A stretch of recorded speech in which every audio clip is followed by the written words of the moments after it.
अंतराळात तापलेल्या जीवाला शांत करण्याचं सामर्थ्य ज्या कथेमध्ये, ती पवित्र गोड सुरस अविट भगवान परमात्म्याची कथा। आज कथेचा 4था दिवस आहे। 4थ्या दिवशी कथा श्रवणाच्या उद्देशानं, शुद्ध हेतूनं, स्वच्छ अंतकरणानं उपस्थित सर्व भाविक भक्तांना या ठिकाणी खूप खूप धन्यवाद आहे।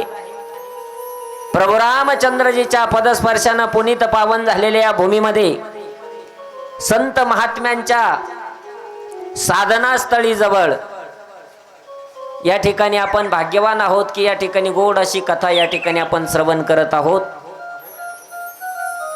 ज्यांच्यामुळे माझ्यापर्यंत हा योग प्राप्त, ती सर्व या मंदिराची ट्रस्टी मंडळी असेल, त्याचबरोबर आमचे परम स्नेही आदरणीय तात्याभाऊ पाटील चौधरी आणि जवळचे नाते संबंध विजयदादा कुंजेर यांचे जवळचे ऋणानुबंधन, त्यातून माझ्यापर्यंत सेवेचा आलेला हा योग आहे। उपस्थित सर्व या ठिकाणी सहकार्य करणारी मंडळी, सध्याचा काळ जर पाहिला आपण, सध्याच्या काळामध्ये कलियुग आहे। या कलियुगामध्ये सल्ले देणाऱ्यांची संख्या झाली जास्त आणि सहकार्य करणाऱ्यांची संख्या झाली कमी। परंतु या ठिकाणी सहकार्य करणारी जी मंडळी आहे, मग कुणी अन्नदान केलं असेल, कुणी या ठिकाणी वाढण्याची सेवा करत असेल, कोणी सडा सामर्जन रांगोळी करत असेल, सर्वांना मनपूर्वक या ठिकाणी कोटी कोटी धन्यवाद आहे। श्रद्धायुक्त अंतकरणानं कथा श्रवण आपण या ठिकाणी करत आहोत। या कथेची शोभा वाढवण्यासाठी गुणीजन महाराज मंडळी या ठिकाणी उपस्थित आहे आणि आज आपलं परम भाग्य आहे की आपल्या कथेला भेट देण्यासाठी या ठिकाणी आदरणीय आमचे मार्गदर्शक आणि ज्येष्ठ कीर्तनकार, ज्यांनी आळंदी सारख्या ठिकाणी संस्था सोडलेली आहे, सर्व ग्रंथाचं अध्ययन केलेलं आहे, ते या ठिकाणी आमचे आदरणीय कैलासजी महाराज धायडे बाबा आवर्जून या ठिकाणी उपस्थित झाले। म्हणून एकदा जोरदार टाळी वाजून आपण या वारकरी संप्रदायाचं वैभव असलेल्या महाराज मंडळीचं स्वागत करूया। गोड अशी या ठिकाणी मला सिंथसायझरवरती साथ संगत करणारे आमचे कारभारी नाना, त्यांना धन्यवाद आहे। गोड तबला वादन आणि मृदंग वादन ज्यांचं आहे ते अंकुशजी महाराज थेटे, त्यांना धन्यवाद आहे। त्याचबरोबर आमचे वाघ महाराज लाडगाववरून, त्यांना या ठिकाणी तबला वादक, त्यांना धन्यवाद आहे। त्याचबरोबर आमचे कदम माऊली गोड मृदंग वाजवतात, त्यांना धन्यवाद आहे।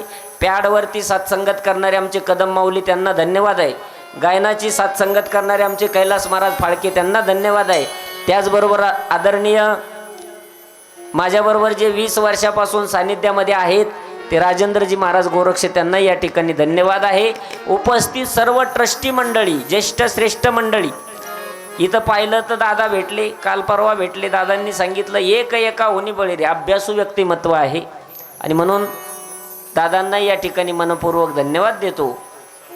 काल ज्यांच्याकडं संत भोजन झालं त्यांनाही, त्या कुंजीर पाटलांनाही धन्यवाद देतो, योगेश भाऊंना धन्यवाद देतो। सर्व परिवार, गावातील ज्येष्ठ श्रेष्ठ मंडळी सर्वांच्या उपस्थितीमध्ये, सर्वांच्या एकोप्यानं कार्यक्रमाचं वाढलेलं सौंदर्य,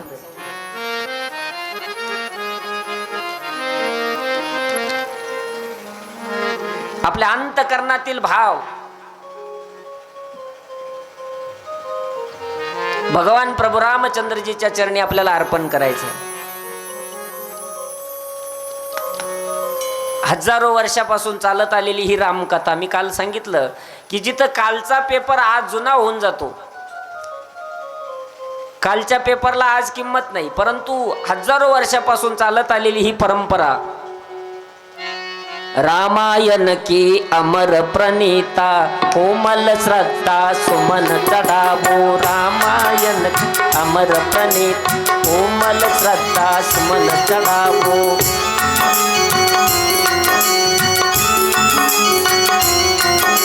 पर्वत माँ की अमर त्याग को, पर्वत माँ की अमर त्याग याद करो तुम भूल न जाना, रामायण की अमर प्रणीत कोमल श्रद्धा सुमन चढ़ावो।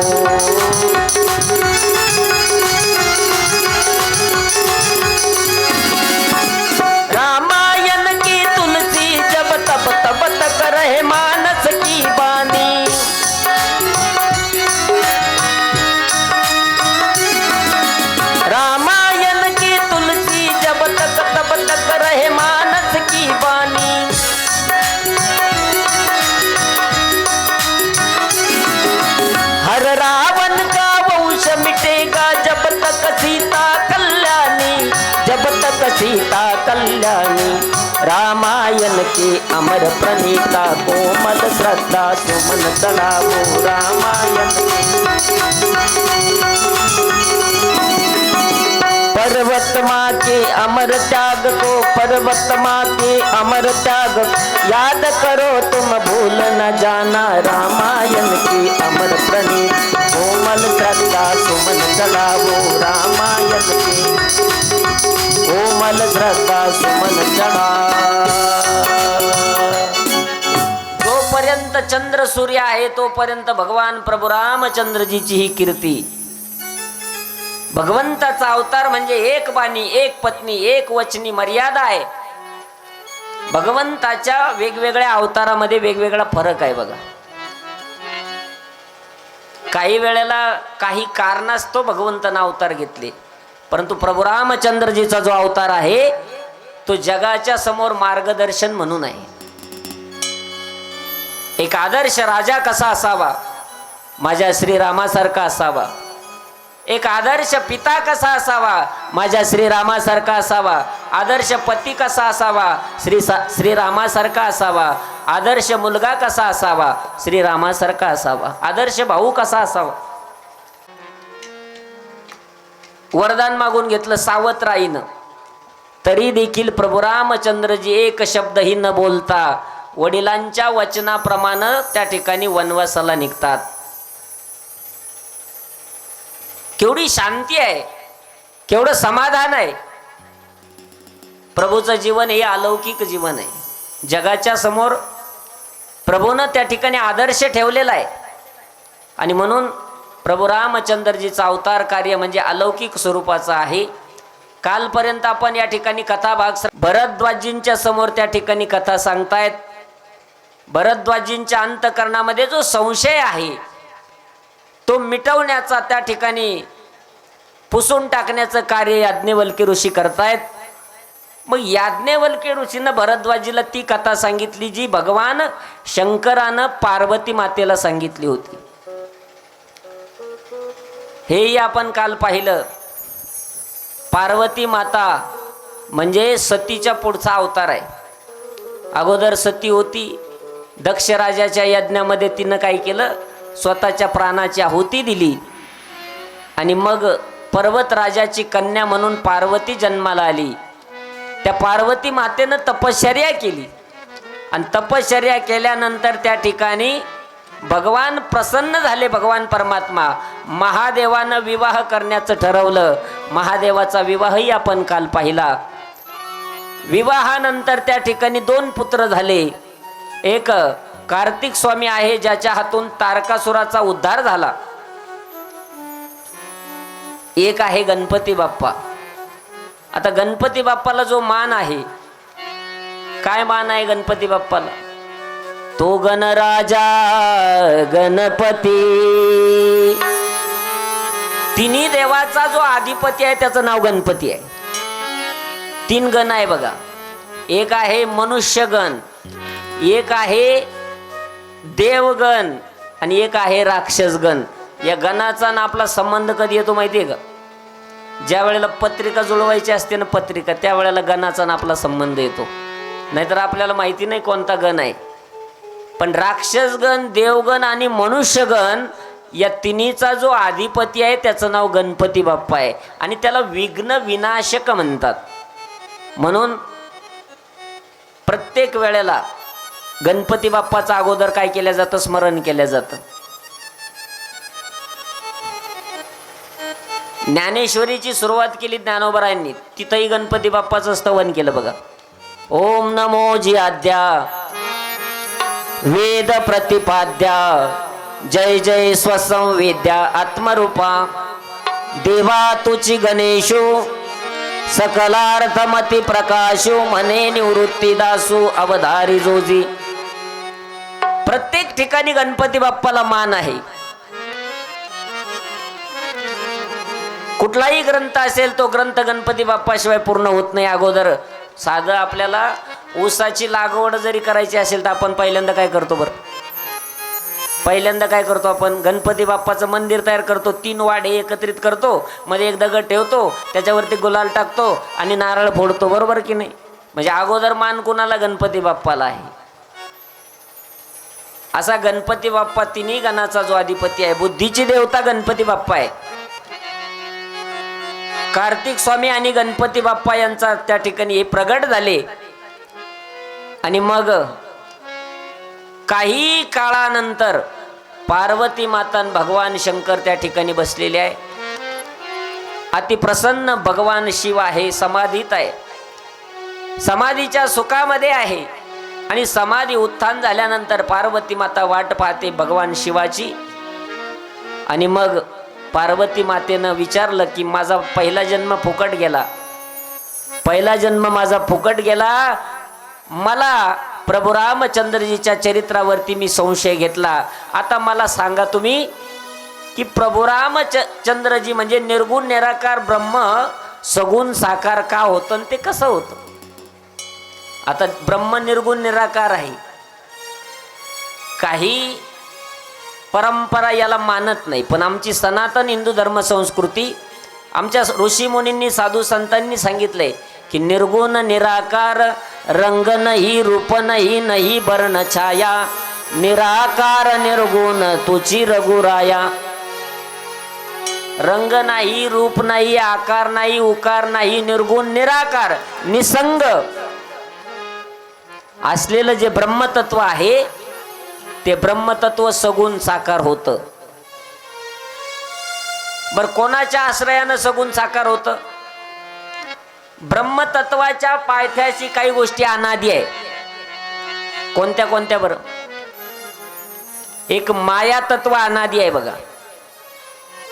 आपण हरिपाठामध्ये, काकड्यामध्ये, भजनामध्ये एक अभंग म्हणतो बघा, अनादि निर्गुण प्रगटली भवानी, निर्गुण प्रगटली भवानी, अनादि निर्गुण प्रगटली भवानी, अनादि निर्गुण प्रगटली भवानी. मोहमहिषासुर मर्दिनी लागुनी, मोहमहिषासुर मर्दना लागुनी, त्रिविध तपाची करावया झाडणी, त्रिविध तापाची करवया झाडणी. भक्ता राखी तू पावसी निर्वाणी,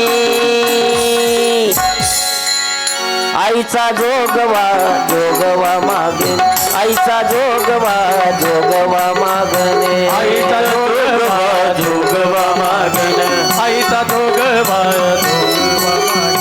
अनादि निर्गुण प्रगटली भवानी, अनादि निर्गुण प्रगटली भवानी. मोहमहिषासुर मर्दिनी लागुनी, मोहमहिषासुर मर्दना लागुनी, त्रिविध तपाची करावया झाडणी, त्रिविध तपाची करवया झाडणी. भक्ता राखी तू पावसी निर्वाणी,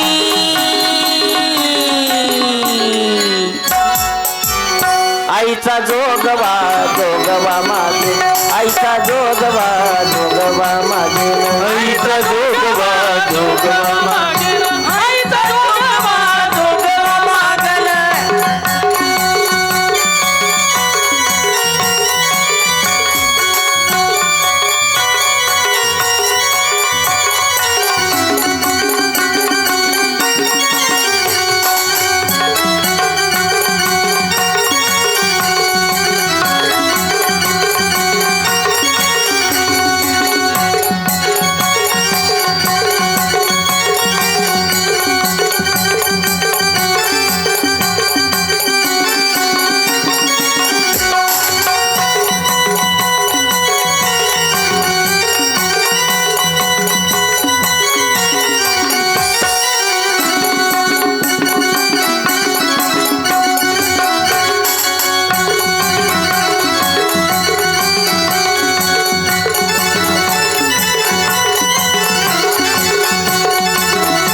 या ठिकाणी आपल्या कथेला भेट देण्यासाठी महाराष्ट्रातील ख्यातनाम कीर्तनकार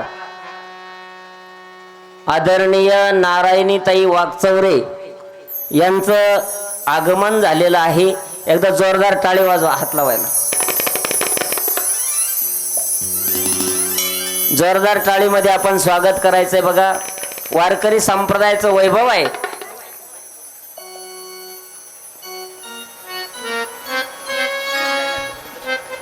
त्यांचे पिताश्री सुद्धा आमचे वागचौरे दादा ते या ठिकाणी उपस्थित आहेत. त्यांना मनपूर्वक धन्यवाद आहे.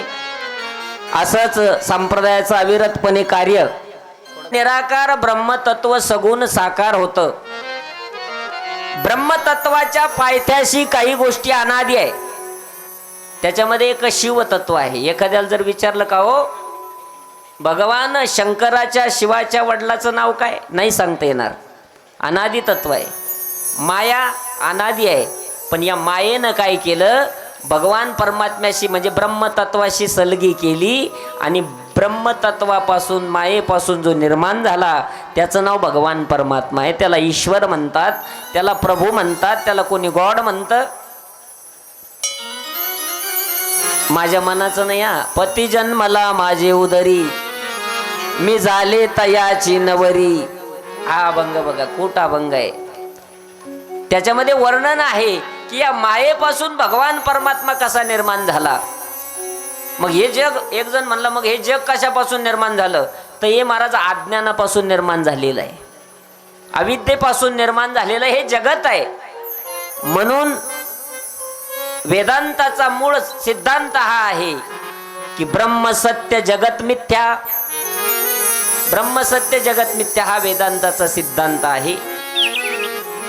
आणि याच्यावरतीच आपली वारकरी संप्रदायाची परंपरा चालते. बघा, दुःखाचा आत्यंतिक निवृत्ती. वेदांताचा सिद्धांत काय, दुःखाची आत्यंतिक निवृत्ती, परमानंदाची प्राप्ती. याच्यावरती वारकरी संप्रदायाची विचार प्रणाली आहे. मी कालही बोललो होतो की वारकरी संप्रदायाचे विचार हे व्यक्तिनिष्ठ नसून ती तत्वनिष्ठ संप्रदाय आहे. आणि संप्रदायातील सगळी ज्येष्ठ मंडळी आहे. माझ्यासारख्याच एवढा मोठा अधिकार नाही की तुमच्या समोर काहीतरी बोलावं, परंतु इथं संप्रदायाचा अभ्यास केलेली बरीच मंडळी आहे. आणि महाराज ज्यांनी संस्थेमध्ये अध्ययन केलं ते आदरणीय केशवबाबा तेही आजही या ठिकाणी कथेला उपस्थित आहे. आणि धन्यवाद आहे. गावातील ज्येष्ठ वारकरी सर्वांच्या चरणावरती नतमस्तक होतो. मी सांगत होतो की निर्गुण निराकार ब्रह्मतत्व सगुण साकार झालं आणि भगवान परमात्मा प्रगट झाले. भगवान परमात्मा प्रगट होतात. कधी कधी प्रगट होतात, जब जब होय धर्म की हानी, बाढे असुर अधम अभिमानी. ज्या ज्या वेळेला असुर वाढतात. आता प्रभू रामचंद्रजीचा जो अवतार आहे तो मी कारण सांगितलं होतं काल एक, की बघा जय विजयाला जे शाप मिळाला होता, जय विजयाला जो शाप मिळाला होता त्याच्यामध्ये 3 जोड्या. पहिली जोडी हिरण्यक्ष हिरण्यकश्यपू, दुसरी जोडी रावण आणि कुंभकर्ण यांच्यासाठी प्रभू रामचंद्रजीचा अवतार आहे. आता हा जो रावण आहे तो पुलस्त ऋषीच्या कुळामध्ये प्रगट झाला.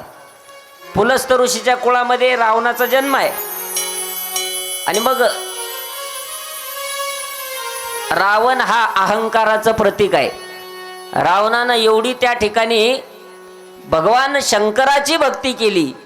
भोळ्या दैवतानं भोले बाबानं वरदान देऊन टाकलं. आणि मग तो जो रावण आहे सगळ्या देवतांच्या त्यानं पायऱ्या बनवल्या. अशा रावणाच्या अहंकाराला जाचाला कंटाळून प्रत्येक जण भयभीत झाला. यज्ञयाग बंद पडले. आणि ज्या वेळेला पृथ्वीवरी दैत्य मातले ते फार, सोसविना भार मज आता. ही पृथ्वी माता थरथर थरथर कापू लागली. बघा, एखाद्या जागेवरती जर पाप झालं महाराज, एका राजानं एक प्रयोग केला होता. एका चांगल्या हिरव्यागार झाडाला 2 माणसांना बांधून टाकलं